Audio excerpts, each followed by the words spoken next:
দ্বিমত আছে। আমার কাছে মনে হয় না যে আওয়ামী লীগের জায়গাটা, না সেটা আওয়ামী লীগের ভোটার দিয়ে না, আমি ওইটা বলছি না। না, এখন তো আপনি যদি ওইভাবে চিন্তা করেন বিরোধী দল হিসাবে এই মুহূর্তে আপনি কাকে ভাববেন? এই মুহূর্তে যদি আপনি রাজনীতিতে আসেন, এই মুহূর্তে বিএনপি এবং জামাতই মাঠে আছে জোরে সোরে। এখানে একটা দল ক্ষমতায় যাবে, একটা দল বিরোধী দলে, ভেরি সিম্পল। এখন যদি বিএনপি ক্ষমতায় যায়, জামাত বিরোধী দল, জামাত ক্ষমতায় যাবে, আমি চিন্তা করি না, এটা চিন্তার মতো অবস্থা নাই, মানে অতীত রেকর্ড থেকে বলছি। তারপরে আমি বলতে পারি না, এই জন্য বলি কাজে জামাত ক্ষমতায় গেলে বিএনপি বিরোধী দল, বিএনপি ক্ষমতায় গেলে জামাত বিরোধী দল, এর কোনো বিকল্প নেই। এখন আসেন একটা জিনিস আমি বলি, এবার যে মাঠে যে নির্বাচনের যে স্রোত, তাতে নর্মালি বোঝা যায় যে আওয়ামী লীগের মতো একটা বড় দল যখন নির্বাচন, আজকে পর্যন্ত নির্বাচনের জন্য তারা নিষিদ্ধ, সেক্ষেত্রে আমার কাছে মনে হয় যে দেখেন গত 16 বৎসর বা 12 বৎসর যাবৎ কিন্তু বিএনপিকে রাজনীতির মাঠে টিকে রাখছে কে জানেন? আওয়ামী লীগ। কেমনে জানেন? তার উপরে নির্যাতন করছে। ওকে, অফিসিয়ালি বিরোধী দল ছিল জাতীয় পার্টি, কিন্তু গালাগালি করতো বিএনপিকে। আপনি দেখেন সব চ্যানেলে, কি দেখেন না ইলিয়াস ভাই? সব চ্যানেলে উঠেই বিএনপির গালাগালি, বিএনপি এই করছে, তো লন্ডন থেকে আয়, দেশে এসে রাজনীতি সংসদ এবং সংসদের বাইরে দুই জায়গায় আপনি এই আলোচনা হয়েছে। কিন্তু অফিসিয়াল বিরোধী দলকে জাতীয় পার্টি, তার সাথে তার কোনো বিরোধ নাই। জাতীয় পার্টির সাথে কোনো বিরোধ শুনছেন আপনি? না। আচ্ছা, তাহলে বিরোধী দলের সাথে বিরোধ নাই, আর যে মাঠে নাই তার সাথে বিরোধ। এটাতে আমি বুঝাচ্ছি এই আপনি প্রত্যেকে স্বাভাবিক রাজনীতি করেন। বিএনপিকে টিকায় রাখছে কিন্তু আওয়ামী লীগ এই 16 বছর, সকাল বিকাল উঠতে বসতে গালি দিয়ে। ইভেন লন্ডনে গিয়েও বলছে সম্ভবত, যতটুকু আমার মনে পড়ে, ওই তারেক জিয়াকে ইস্যু করে, তারেক রহমানকে ইস্যু করে বলছিল ঠিক নালে তোর মারে কিন্তু আবার জেলে ভরে দেবো, এরকম একটা বক্তব্য আসছে, যেগুলা কোনো রুচিশীল মানুষের বক্তব্য হওয়া উচিত না। এটার মানে হচ্ছে, এটার মানে আমি কেন বলছি, আপনি যত মানে জুলুম করবেন কারো উপরে, তত কিন্তু তার প্রতি সফট কর্নার গ্রো হয় মানুষের, যদি সেটা রংলি করে। আমি বুঝাতে পারছি? হ্যাঁ, বুঝতে পারছি। যেমন আপনার মেয়ে কাউকে ভালোবাসে, আপনি তাকে টর্চার করছেন, ওকে ভুলে যা, এই প্রতিটা লাঠির আঘাত তার পিঠে ততবার সে জিকির করে তার। আপনি যত বাধা দিচ্ছেন মেয়েটাকে, ওকে ভুলে যা, ও তত ভিতরে গাথে। আপনি মাজার ভাঙবেন, মানুষের ভিতরে মাজার গাথে, তুমি ভাঙতেছো কেন? আপনি ধর্মীয় রাজনীতি যারা করে, টেল দেম করুক, আপনি বাধা দিবেন, সেন্সিটিভ ইস্যু কিন্তু।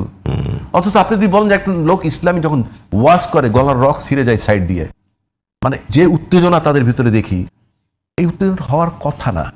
আপনি নর্মালি দেখবেন যে আপনি যে পায়াস যে লোকটা, সে কিন্তু চলনে বলনে সর্বত্র। আমি সেই পোলারাইজেশনটা কি একটু নেগেটিভ হয়ে যাচ্ছে না? আমি সেটাই বলছি আপনাকে। আপনি আমাকে বলেন, আপনি ধর্মীয় বিশ্বাসে যদি রাজনীতি করেন, সব বাদ দিলাম, আপনি আয়নাঘর কিভাবে বানান?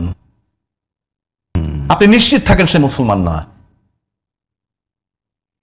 আপনি কিভাবে ক্রস ফায়ারে লোক মারেন রাষ্ট্রীয়ভাবে? আপনি কিভাবে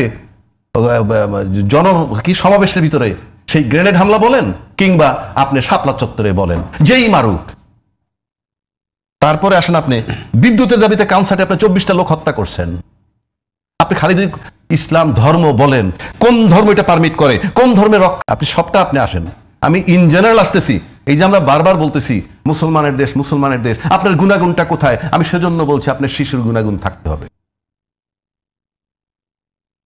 আপনি রক কাটার রাজনীতি বলেন, আয়নাঘরের রাজনীতি বলেন, ক্রস ফায়ারের রাজনীতি বলেন, বিনা বিচারে হত্যা বলেন, কোন মুসলমান এটা করার কথা নয়, মুসলমানের যে সংজ্ঞা। সুতরাং আপনি ওইভাবে যদি আসেন, এটা আপনি ডিবেট করে কোনো লাভ নাই। যিনি প্রচার করতে যাচ্ছেন তিনিই বা কি, আর যারা বলছেন প্রচারটা ঠিক নয় তারাই বা কি। আমি তো সব পক্ষের কথা কিন্তু বলে ফেলছি। সুতরাং ভেরি ক্লিয়ার। আপনি আজও লক্ষ্য করে দেখেন যে বাংলাদেশ, এটা বললে মানুষ মনে করবে আমি সেন্টিমেন্টের বিরুদ্ধে বলছি। আপনি নিজের থেকেই বলে দিবে আপনি কোথায় যাবেন। আমাদের দেশে বহু বড় বড় মাওলানা বলেন, অমুক বলেন, তমুক বলেন, পৃথিবীর বহু জায়গায় বহু কবরে বহু ইমাম সাহেব পইরা আছে, কিন্তু আপনি যাইতেছেন গিয়া মাজার জিয়ারত করে আপনি প্রচারণা শুরু করেন। কিন্তু কত খতিব কত জায়গায় মারা গেছে, সেখান থেকে কি কেউ জিয়ারত শুরু করে? আপনি গোলাপ শাহ মাজারের সামনে দিয়ে যাবেন, আপনি রিক্সায় পায়ের উপরে পা তুলে যাচ্ছেন, যখন এটার সামনে আপনি পাটা নামিয়ে দিচ্ছেন, কেউ নামাইতে বলে আপনাকে? আপনি নামাচ্ছেন কেন? তার মানে হচ্ছে যার ভিতরে আপনি ওই গুণাগুণগুলা পাবেন, আপনি দেখবেন সমাজে চলেন না।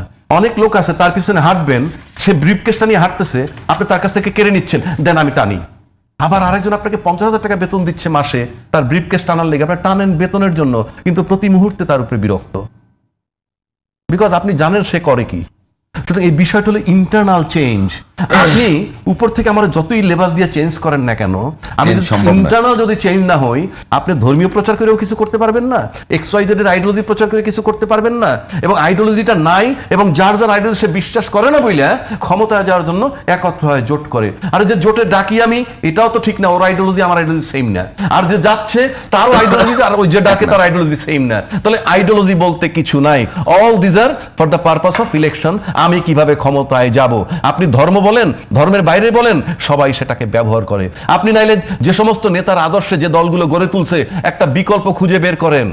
কোন দলের বয়স 50 বছর, 53 বছর, কোন 70 বছর, কোন দলের বয়স 45 বছর।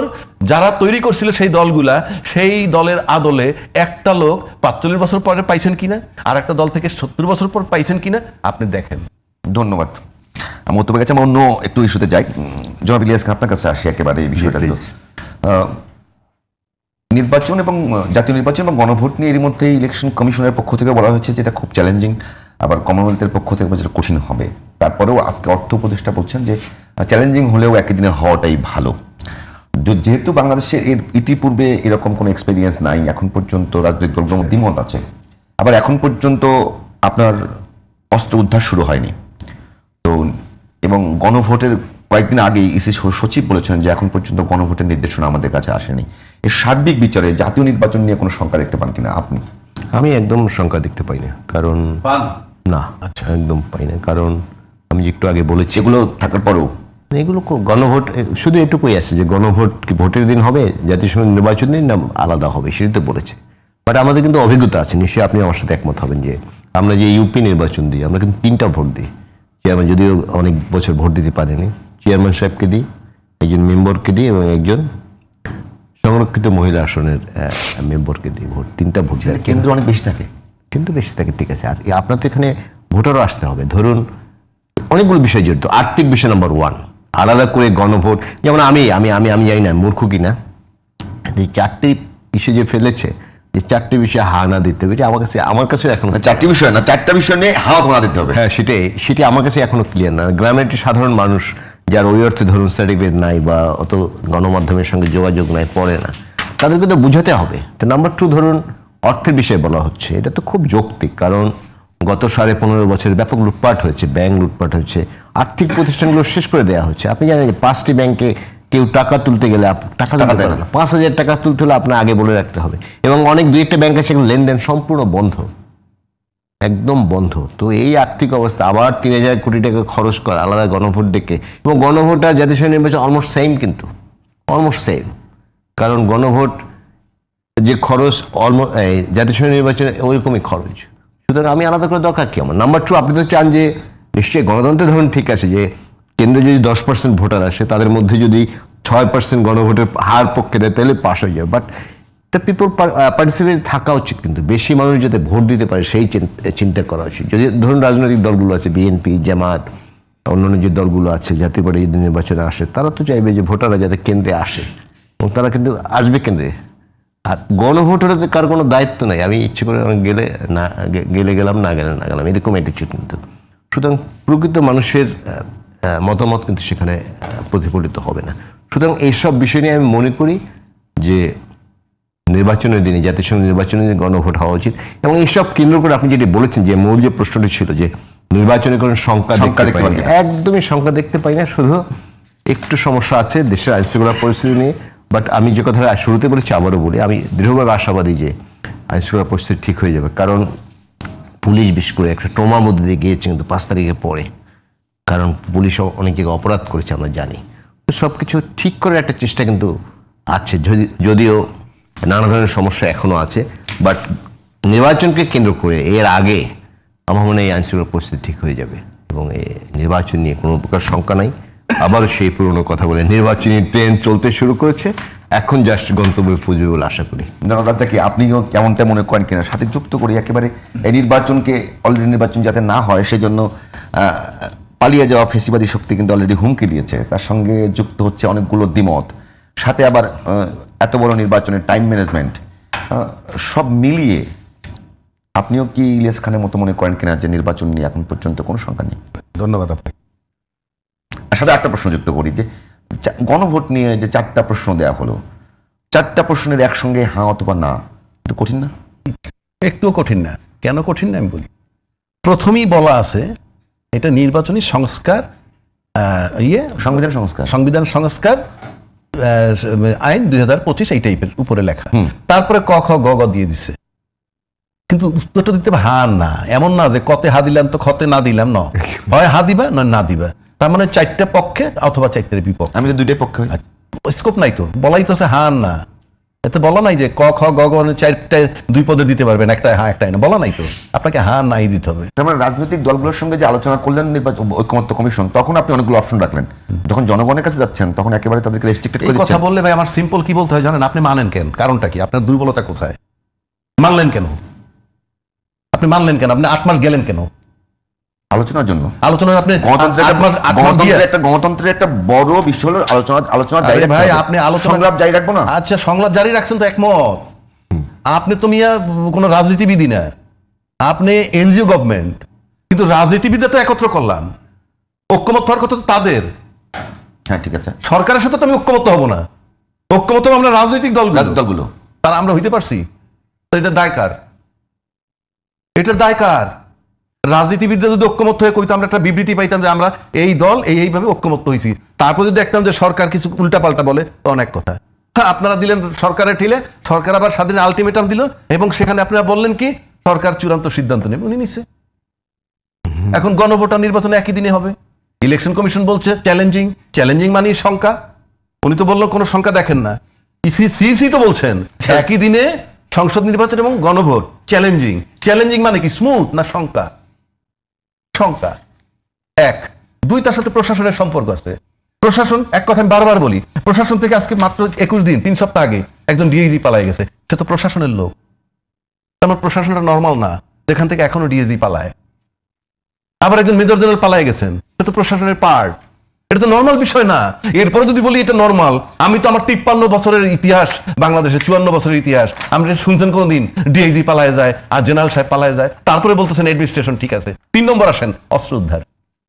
সরকার এসে কিন্তু 2009-এর আগে যে লাইসেন্স গুলো দিছে বৈধ অস্ত্র, সব কিন্তু 2009 থেকে যে অস্ত্র দিছে সব জমা নিছে। জানেন তো সেটা? এখন পর্যন্ত ফেরত দেয় নাই, জমা নিয়ে নিছে। আচ্ছা, কেউ আনতে গেলে আনতে পারে, আমি এখন বোধহয় সেটা জমা তো নিছে। অবৈধ অস্ত্রে কি করছেন? এই নির্বাচন রে আমি একটা জিনিস প্রমাণ করতে যে আপনি যখন অস্ত্র উদ্ধারের কথাটা বলছেন, আমি দেখতে চাই বাংলাদেশের অস্ত্র উদ্ধারটা কেমনে হবে। আমি বলে দিলাম 100% অবৈধ অস্ত্র উদ্ধার হবে যদি এই ফর্মুলা অ্যাপ্লাই করে। আমাদের কথাটা কেউ গায়ে মাখে না। কোন ফর্মুলা বলেন? ফর্মুলা হইলে এই, আর্মি তো ডিউটি করবি ইলেকশনের সময়। পুলিশকে বলে দেখ অস্ত্র উদ্ধার করো, নির্বাচনের দিন তোমাদেরকে নিরস্ত্র ডিউটি করতে হবে। আমি কি বুঝাইতে পারছি? মানে পুলিশকে বলতে নিরস্ত্র ডিউটি করতে হবে, নিরস্ত্র ডিউটি করতে হবে নির্বাচনের। তুমি অস্ত্র থাকবে না, অস্ত্র পাবে না, তুমি অস্ত্র উদ্ধার করবে এখন। এবং এই অস্ত্র যে উদ্ধার হয় না, যদি বলা হয় নির্বাচনের দিন তোমরা সবাই নিরস্ত্র ডিউটি করবা লাঠি নিয়ে, এবং তাদের গ্রেফতারি ক্ষমতা থাকবে, কারণ আইন প্রয়োগের সংস্থার। কিন্তু না, ভয় উদ্ধার করবে। নির্বাচনের দিন তোমরা নিরস্ত্র ডিউটি করবা, কিন্তু তোমাদের গ্রেফতারি ক্ষমতা থাকবে। গ্রেফতারি ক্ষমতা তো প্রশাসনের থাকে, গ্রেফতারি ক্ষমতা থাকবে। শর্ত হইলেই তোমরা সব অস্ত্র উদ্ধার করবা। যেহেতু সমস্ত অস্ত্র উদ্ধার করে ফেলবা, তোমার সামনে তো কেউ অস্ত্র নিয়ে আসবে না। কাজে তোমার নিরস্ত্র ডিউটি করতে সমস্যা কোথায়? আমি তো বললাম প্রশাসনকে বলুন। এটা কি যৌক্তিক হবে? কেন হবে না? শতভাগ অস্ত্র কি কেন হবে না? উদ্ধার করা সম্ভব? তাহলে প্রশাসন করে কি? তাহলে আপনি ঘোষণা দেন কি? আপনি বুঝতেছেন কথাটা আমার? আমি বুঝতে পারতেছি। আপনি যদি বলেন বাংলাদেশে কোনো অবৈধ অস্ত্র থাকবে না, উদ্ধার করার দায়িত্ব তোমাদের, এবং নির্বাচনের দিন প্রশাসনের গ্রেপ্তারি করার ক্ষমতা থাকবে, পিটানের ক্ষমতাও থাকবে, লাঠিও দেওয়া হবে, কিন্তু নিরস্ত্র থাকবা। কারণ তোমরা আমাদেরকে কনফার্ম করো 100% অস্ত্র উদ্ধার হয়েছে। মানে অবৈধ অস্ত্র কোন লিস্ট আছে যে 100% হয়েছে? অস্ত্র উদ্ধার করে পুলিশ বলেন, প্রশাসন বলেন, উদ্ধার করে কেমনে? তাহলে তো কোনোদিনই হবে না। তাহলে গপ্পটা মারেন কেন? আপনার রিয়েলিটি তো আসতে হবে তো ভাই। আপনি তো বৈধ অস্ত্র সাথে সাথে জমা নিয়ে নিতে পারতেছেন, অবৈধ অস্ত্রটা আপনি জমা নিতে উদ্ধার করতে পারবেন না। তাহলে তো আমি একটা ব্যর্থ রাষ্ট্র। আপনি আপনার কথাই থাকি, অবৈধ অস্ত্র যদি উদ্ধার করতে না পারে, আপনি সুষ্ঠু নির্বাচন কেমনে? পরবর্তী দেশে একটা ভঙ্গুর প্রশাসনের মধ্যে এখন আসলে অভ্যুত্থান পরবর্তী, তো অভ্যুত্থান পরবর্তী আপনি বুঝেন, আমি বুঝি, নির্বাচন চাইতেছি আমরা বুঝি না। জেনারেল পালায় যায় এটা আমরা বুঝি না, ডিআইজি পালায় যায় এটা আমরা বুঝি না, প্রশাসন স্টেবল হয়ে গেল।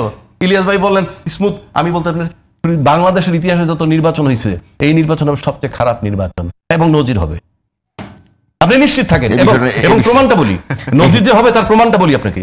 আপনি কি জানেন যে বড় দল বলছে নির্বাচনের পর আমরা জাতীয় সরকার গঠন করব? হ্যাঁ বলেছে। কেন বলছে? জাতীয় সরকার গঠন তো হয় ক্রাইসিস টাইমে, 5ই আগস্টের পরে হওয়ার কথা, নির্বাচনের পরে হবে কেন? নির্বাচনের পরে হবে কেন? এটা আপনি বুদ্ধি খাটাচ্ছেন। তার মানে কি তারাও নিশ্চিত না, তারা ওই টার্গেটে পড়ে নেই, তারা বলেছে যে এটা একটা আমরা সম্মিলিত সরকার করব। তাহলে বিরোধী দল কি হবে? এটা তামাশা নাকি দেশটা? তামাশা না, আপনার সঙ্গে এই ডিবেট করে যাচ্ছি না আমি। না, আপনি বিরোধী দল লাগবে না, আপনি সরকারে গিয়ে জাতীয় সরকার গঠন করে ফেলেন সব দল নিয়ে, বিরোধী দলকে না। এখন আপনি যে সংবিধান সংস্কার করেছেন, সেখানে কি সংবিধান সংস্কার? আমি আবার বলি, সেখানে কি ক্ষমতার বিকেন্দ্রীকরণ করে বিরোধী দলের মধ্যে সরকারি দলের মধ্যে দেন নাই? কোথায়?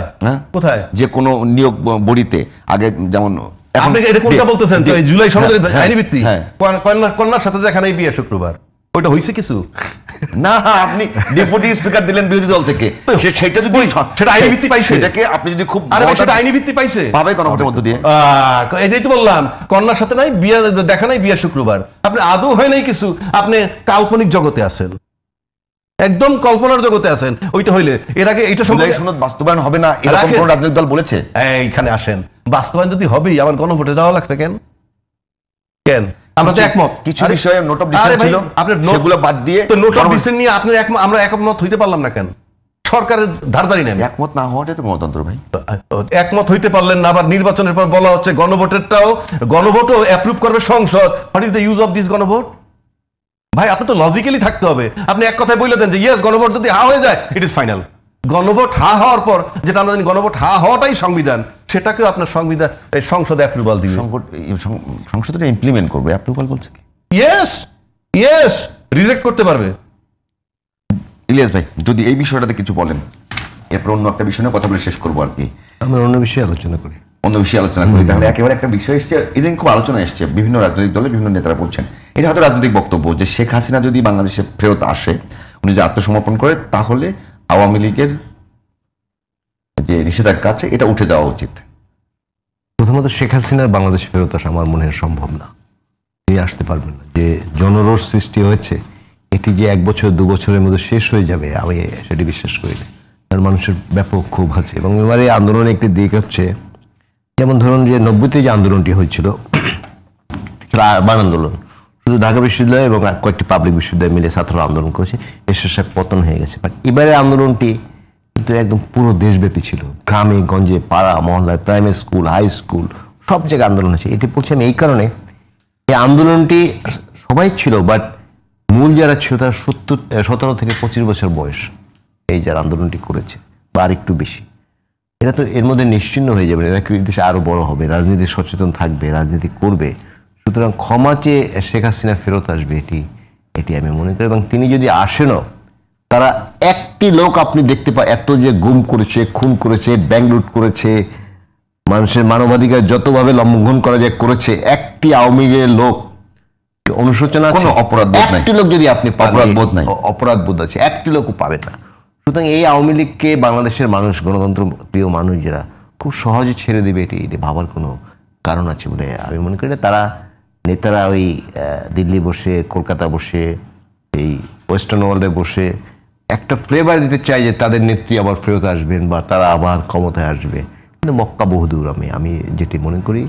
এবং শেখ হাসিনা তিনি যদি ভালো সিদ্ধান্ত নিতেন যে যাওয়ার হয়ে গেছে, আমি ক্ষমা প্রার্থী, তাহলে কিন্তু বাংলাদেশের রাজনীতিটা অন্যরকম। এই যে ঘৃণার যে রাজনীতিটা যেটা শেখ হাসিনা শুরু করেছেন, এবং সবগুলো প্রতিষ্ঠান এমন সংস্কৃতি হয়েছে, আপনার কন্যার বিয়ে আপনি কিন্তু আওয়ামী লীগ বিএনপি দাওয়াত দিতে পারবেন না, বাট একজন গণমাধ্যম কর্মী হিসেবে কিন্তু 2 লোকের সাথে আপনার সম্পর্ক আছে, ধরুন আপনার সাংবাদিকতার কারণ, কিন্তু আপনি কিন্তু দাওয়াত দিতে পারবেন না একদল আরেকদলকে। আপনি কেন ইমাজিন যে আমাদের কি বলে সেনানিবাসে আমরা সবসময় দেখে আসি প্রধানমন্ত্রী বিরোধী দল নেতা সবসময় থাকেন, দলের বিভিন্ন দল বড় বড় নেতারা থাকেন, সেটিও বন্ধ করে দিয়েছেন শেখ হাসিনা। সুতরাং এই রাজনীতি সহজে বাংলাদেশ থেকে আর আসবে না। সুতরাং আপনি যে প্রশ্নটি করেছেন যে তিনি আসলে ক্ষমা চাইলে, এবং তিনি তো ক্ষমা চাইবেন না, কারণ সেই তো তার নাই, কারণ ওনারা মনে করে দেশটাকে ওনারা বিরাট উন্নয়ন করেছেন, একটি বা দুটি ব্রিজ করে পুরো দেশ উন্নয়ন হয়ে গেছে। আপনি তো দেখলেন যে কদিন আগে যে ভূমিকম্প হয়েছে, এই ভূমিকম্পে কিন্তু 10 জন মানুষ মারা গেছে, বিভিন্ন বিল্ডিং। কেন ইমাজিন যদি এই নগরীতে আরো বড় ভূমিকম্প হয়, কি অবস্থা হবে, এবং এই নগরীর কি উন্নয়ন হয়েছে। সুতরাং এখন আপনি ফুটপাতেও হাঁটতে পারবেন না। না, এখন কিন্তু যানজটের চেয়ে জনজট বেশি হয়েছে। আপনি যদি ফুটপাতে হাঁটতে চান, পুরো মানে ঢাকা কেন্দ্রিক সবকিছু করা হয়েছে। হ্যাঁ, এটা আপনি কিন্তু পারবেন না। সুতরাং জনাব একেবারে শেষ মিনিটে জনাব অ্যাডভোকেট রাজ্জাকি যদি কিছু বলতে চান, অ্যাডভোকেট রাজ্জাকি হিসেবে, জি। যে শেখ আচ্ছা, হাসিনা আমি বলি না, আমি কেন এই আলোচনা? শেখ হাসিনাকে ফেরত দিতে ইন্ডিয়া বাধ্য কিনা? আপনি যদি ইফ ইউ আর কি বলে এগ্রি টু দ্য এগ্রিমেন্ট, আপনি একটা চুক্তির সাথে যদি ঐক্যমত্যে থাকেন তাহলে ফেরত দেওয়া উচিত। চুক্তি যদি না মানেন ফেরত দিবেন না, ভেরি সিম্পল। এখন আপনি যদি অন্যান্য ইস্যু তৈরি করেন, এই কারণে দিব না, ওই কারণে দিব না, আন্তর্জাতিক কোনো আইন আছে কিনা এরকম যে? আপনি তো আমার আন্তর্জাতিক ইনঅ্যাপ্লিকেবল, আমার তো 2 দেশের মধ্যে এগ্রিমেন্ট আছে, প্রত্যাবর্তন চুক্তি, যেটা 2 দেশের মধ্যে, আমার অন্য আইন দরকার নাই। 3 নম্বর হলো এই যে আলোচনাটা করতেছে আইসা যদি ক্ষমা চাই, আলোচনাটা কেন, কারণটা কি? না, আমরা আলোচনা করি নাই। তাহলে কে করছে? কিছু রাজনীতিবিদ, আজকেও আমি নাম ধরে বলতে আচ্ছা, পারবো, ঠিক আছে, দরকার তারা নেই। বলছে যে শেখ হাসিনা যদি ক্ষমা চেয়ে বাংলাদেশে এসে আত্মসমর্পণ করে, ক্ষমাটা চাবে কিন্তু এয়ার আকাশে, মানে বাতাসের কাছে না, ওনারও বলেছে দেশে ফিরে আত্মসমর্পণ করতে হবে। কার কাছে? কোর্টে। তো কোর্টে আত্মসমর্পণ করতে তো মৃত্যুদণ্ড হবে। আওয়ামী লীগের উপর নিষেধাজ্ঞা কি হতে উদ্ধ হতে পারে তখন? সেটা তো এই গভর্নমেন্টই পারে, যদি মনে করে গভর্নমেন্ট, তিনি বলছেন যে বিচার কার্য সেইটা একটা বক্তব্য, রাজনৈতিক বক্তব্য, সেটার উপর বলছি যে এটা একটা ক্যাম্পেইন তৈরি করে কিনা। ক্যাম্পেইন যদি করে করতে পারে। আর আমি ব্যক্তিগতভাবে যদি আপনি শেখ হাসিনাকে ক্ষমা করতে চান, আমার কাছে মনে হয় বেশি না, 20,000 আর 1400, ধরেন 20,000, 21,000 বা 25,000 লোকের 20,000 আহত হয়েছে জুলাইতে, মনে করেন 20,000 আহত হয়েছে, আহত আরো বেশি মনে হয়, ধরেন 50,000 হয়েছে, ধরে নিলাম। একটা তার সরকার তালিকা করে দেয়, উনি এসে ঘরে ঘরে সবার কাছে মাপ চাক, গার্জিয়ানদের কাছে যে ক্ষমা করে দেন। আর 1400 মারা গেছে, এদেরও গার্জিয়ান আছে, বাপ মা আছে, তাদের কাছে যদি এসে পালাক্রমে ক্ষমা চাইতে থাকে, তারা যদি মাফ করে দেয় যে এত বড় নেত্রী, জাতির জনক বঙ্গবন্ধুর কন্যা আমাদের কাছে মাফ চাইছে, আমরা তো আর এরকম সন্তান পাবো না, করুক, দেখি পারে কিনা, তালিকাটা দেখ, দেখি তামাশার দেশ নাকি। ধন্যবাদ জনাব আবু হেনা রাজ্জাকি, ধন্যবাদ জনাব ইলিয়াস খান, দুজনকে অসংখ্য ধন্যবাদ। দর্শক, আজ এখানেই শেষ করছি সোনালী লাইফ ইন্স্যুরেন্স সংবাদ সংলাপ। আশা করছি আগামীকাল অন্য কোনো বিষয় নিয়ে আপনাদের সঙ্গে আবারও দেখা হবে। সে পর্যন্ত সবাই ভালো থাকুন, সুস্থ থাকুন, আল্লাহ হাফেজ।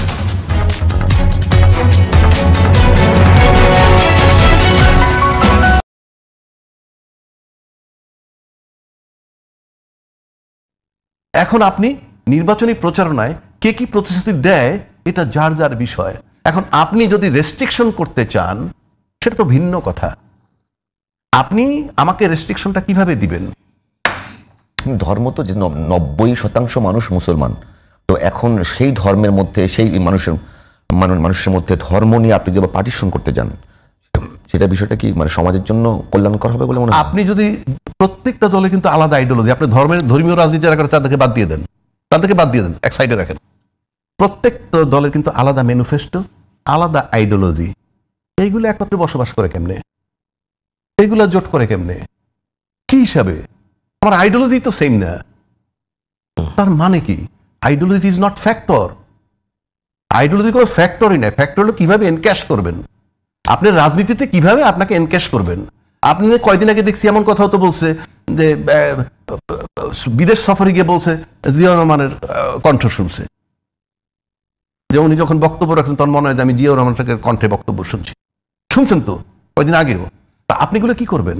আবার ইমাম শব্দটা ওই যে বললো যে আমার রাষ্ট্রের ইমাম বললে রিফ্লেকশন হয়, মানে কি বলে মেজাজ গরম হয়। ইমাম শব্দটা মানে ইমাম মানে ধরলেই আমরা ধরে নেই মসজিদের ইমাম না, ইমাম মিন্স লিডার বা কিন্তু নেতা। তাই বলে স্বামী বিবেকানন্দ আর স্বামী রাজ্জাকি এক করবেন না না, আমি এক করছি না বিষয়টা।